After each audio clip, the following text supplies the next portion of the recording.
We eat and speak with them, but our tongues may be even more important than we think.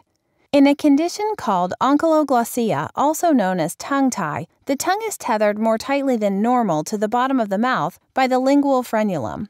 While this is usually considered relatively harmless, new work from dental and sleep experts at UCLA and Stanford suggests tongue mobility is critical for proper development of the jaw and facial tissues.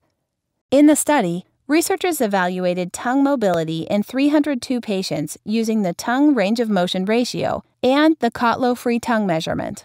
All measurements were performed in triplicate to ensure consistency and accuracy. Each participant also had dental casts made and x-rays taken to capture anatomical features of the teeth, mouth, and face. Most people had normal or only slightly diminished tongue ranges, although some had more severe restrictions. Reduced tongue mobility correlated with a smaller ratio between the inner canine width and the canine arch length, which may indicate underdevelopment of the upper jaw. Limited tongue movement was also linked to having longer soft tissues at the back and roof of the mouth. Longer soft palates are common in people with obstructive sleep apnea.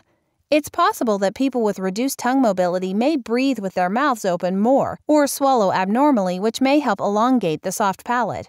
The longer soft palate could also arise from reduced tension holding up the soft palate due to narrower maxilla.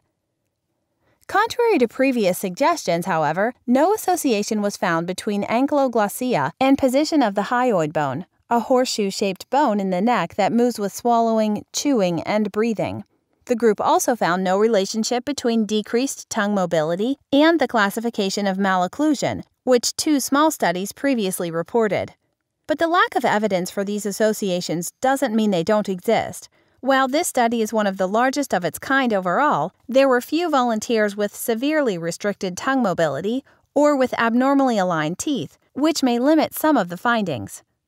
Nevertheless, the results do suggest the tongue plays an important role in development of the mouth and face, and if the tongue cannot move freely enough, people risk developing high-arched palates, a narrow upper jaw, and longer soft palates.